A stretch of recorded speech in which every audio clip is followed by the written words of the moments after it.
Siap. Gerak. Baik, salam.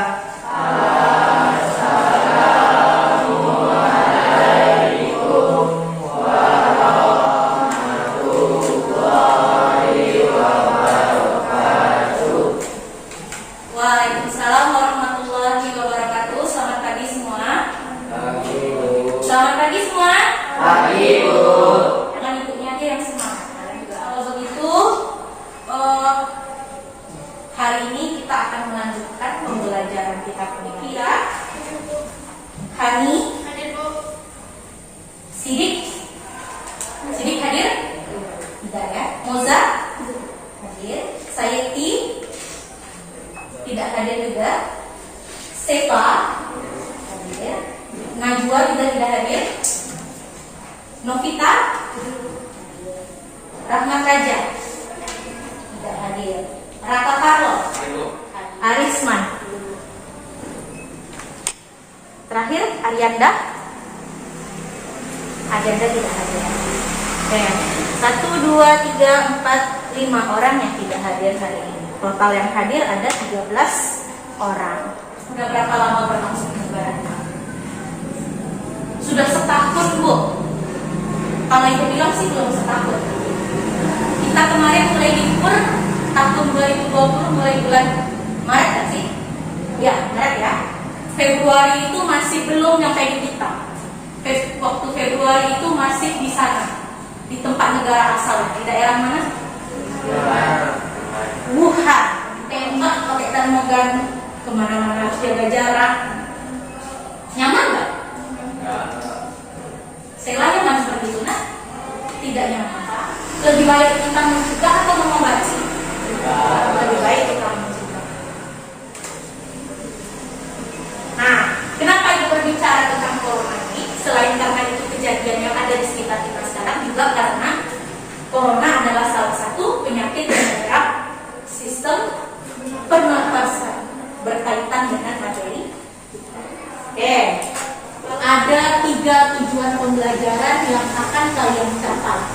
Yang pertama, kalian harus bisa menganalisis apa saja faktor-faktor yang mempengaruhi frekuensi pernafasan manusia. Kemudian, frekuensinya tinggi. Kemudian, ibu harap juga akan dapat mengukur macam-macam dari volume pernafasan dalam sistem pernafasan manusia.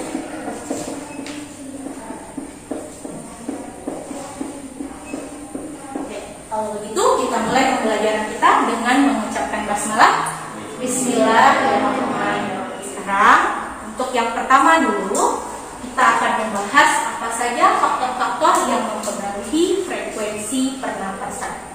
Sebelumnya, dari tujuan pembelajaran ini ada kata kuncinya, frekuensi. Frekuensi itu adalah seberapa banyak yang terjadi dalam waktu 1 menit kali frekuensi pernapasan kalian. Cara ngukurnya dulu nih, kalau lagi dalam masa normal, ibu selalu melakukan percobaan. Jadi nanti ada tuh yang lari-lari keliling lapangan, diukur frekuensi pernafasannya dengan mengukur denyut nadi. Atau ada yang diam saja, diukur pula frekuensi pernafasannya. Loh, ketemu pertanyaan, kok ada hubungan frekuensi pernafasan dengan denyut nadi? Hubungannya adalah, salah satu fungsi dari sistem peredaran darah adalah untuk mengalirkan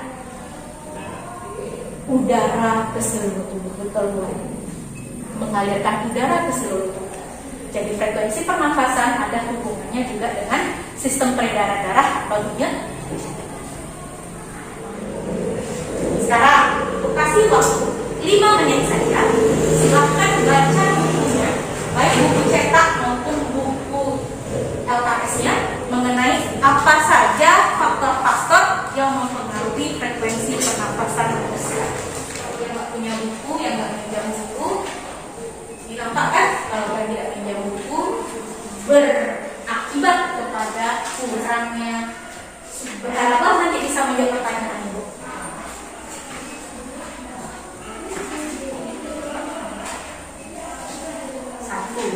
2, 3 orang. Baca dan pahami baik-baik, nggak perlu dihafal, dipahami karena waktu cuma 5 menit.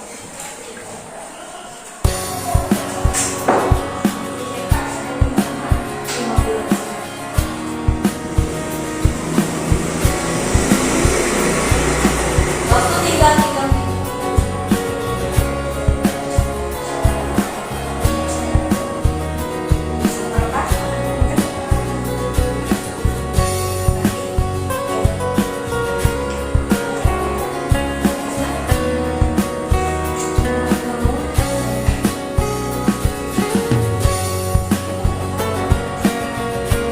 Frekuensi pernapasan 5. Bagus, oke. Sepa, yang pertama apa? Umur atau usia. Betul. Yang kedua, Aldo, jenis kelamin. Betul. Laki-laki atau perempuan. Cuma 2 tuh ya, Nak. Nggak ada jenis kelamin yang lain, jadi jangan ditambah-tambah. Yang ketiga, Moza, suhu tubuh. Oke, berapa derajat Celcius suhu tubuh kita juga mempengaruhi. Yang keempat, Kevira, aktivitas tubuh atau kegiatan yang kita lakukan. Benar. Yang terakhir, Aisyah, tahu nak? Belum. Siapa yang tahu satu lagi? Angkat tangannya. Buat posisi tubuh. Jadi ada 5 faktor-faktor yang mempengaruhi frekuensi pernapasan. Nah, tadi tujuan pernapasan tersebut. Jika benar, lingkari B. Jika salah, lingkari S.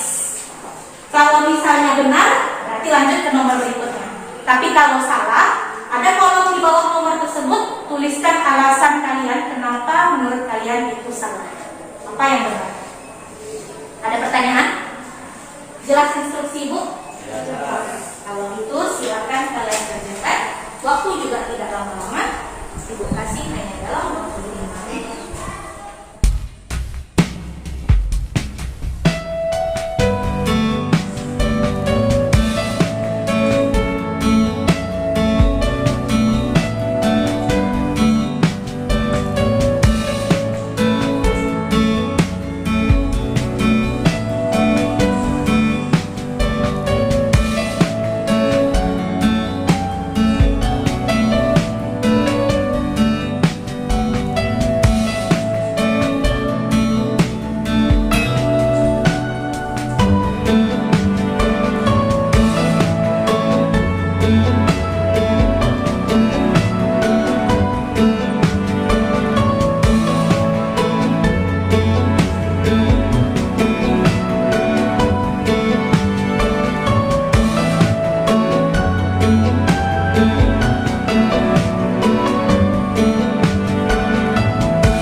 Dan akan diberikan skor atau umpan baliknya, insya Allah semasa.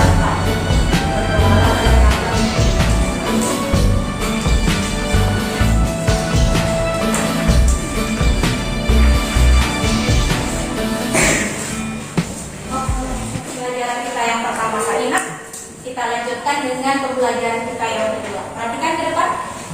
Jadi tujuan pembelajaran yang kedua tadi Ibu katakan bahwa kalian akan dapat mengukur macam-macam dari volume pernafasan. Jadi kalau kalian baca buku kalian, dalam volume pernafasan kita itu ada 4 macam. Pengertiannya apa? Ibu tidak akan bahas panjang lebar. Untuk volume tidal itu besarnya adalah 500 ml. Volume cadangan ekspirasi itu 1500 ml. Inspirasi sama ekspirasi sama, jadi sama-sama 1500 ml. Dan residu baru 1000 ml. Nah, Sekarang pertanyaan Ibu, kalian cari tahu berapakah volume kapasitas vital paru-paru dan berapa pula volume kapasitas total paru-paru. Rumusnya ada di buku masing-masing. Yang bisa menjawab pertanyaannya maka dapat poin science score. Yang A atau yang B? Yang A. Yang A. Berapa besarnya kapasitas vital paru-paru? 3.500 ml. 3.500 ml. Nanti kita cek. Oke. Yang B siapa yang tahu? Novita. Ibu lupa. Novita. Berapa Novita kapasitas total paru-paru? 4.500 ml. 4.500 ml. Kapasitas vital paru-paru itu rumusnya adalah volume tidal nomor 1 ditambah volume cadangan ekspirasi nomor 2 ditambah volume cadangan inspirasi nomor 3 sama dengan, jadi tidal, ekspirasi, inspirasi dijumlahkan, itulah kapasitas vital paru-paru. Betul nggak? 500 tambah 1.500 berapa? 2.000 tambah 1.500 3.500. Benar jawaban Moza? Oke, selamat Moza. Moza mendapatkan poin science score 1. Kata Novita, kapasitas total paru-paru adalah 4.500 ml. Dari mana tahunya? Rumusnya adalah tinggal dijumlahkan ke semuanya, ke empat-empatnya. Tadi 1 sampai 3 kita udah tahu nilainya adalah 3.500. Ditambah yang keempat 1.000. Betul nggak? 3.500 tambah 1.000 4.500? Betul. Berarti juga Novita selamat mendapatkan science score 1. Terima kasih kemudian Novita, kalian sudah menjawabnya dengan baik. Sekarang, Mas, kalau ada pertanyaan angkat tangan, tanya sama Ibu. Pas? Kalau pas, silakan salin atau catat poin-poin penting ini di buku catatan kalian masing-masing. Ya.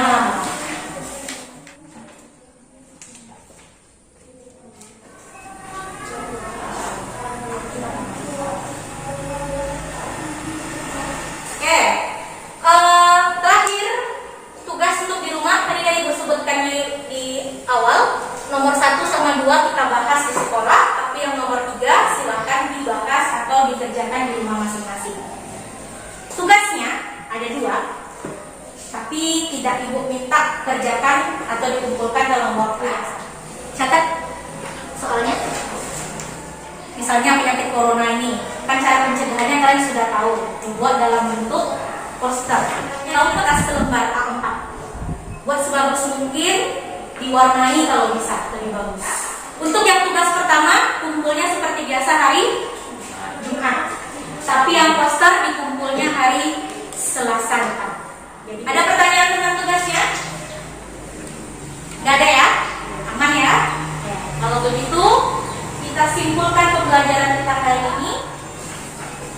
Tujuan pembelajaran yang pertama, faktor-faktor yang mempengaruhi pernafasan. Ada 5. Apa aja tuh Wan? Yang pertama, jangan lihat sini. Jangan lihat, kita tulis. Siap. Lihat sini. Oke, Bu. Siap. Jenis kelamin. Posisi. Aldo bantu. Aktivitas. Volume pernafasan. Moza, ada berapa volume pernafasan Moza? Lihat sini Bu. Ada 4. Yang pertama volume tidal. Yang kedua residu. Yang ketiga bantu Sela. Lihat sini. 3 inspirasi. Yang satu lagi Arisman. Apa yang tepat? Ekspirasi. Oke. Dah, ayo semua. Semoga ilmu yang kalian dapatkan hari ini bermanfaat. Minggu depan kita sudah masuk ke bab baru tentang sistem ekskresi. Assalamualaikum warahmatullahi wabarakatuh.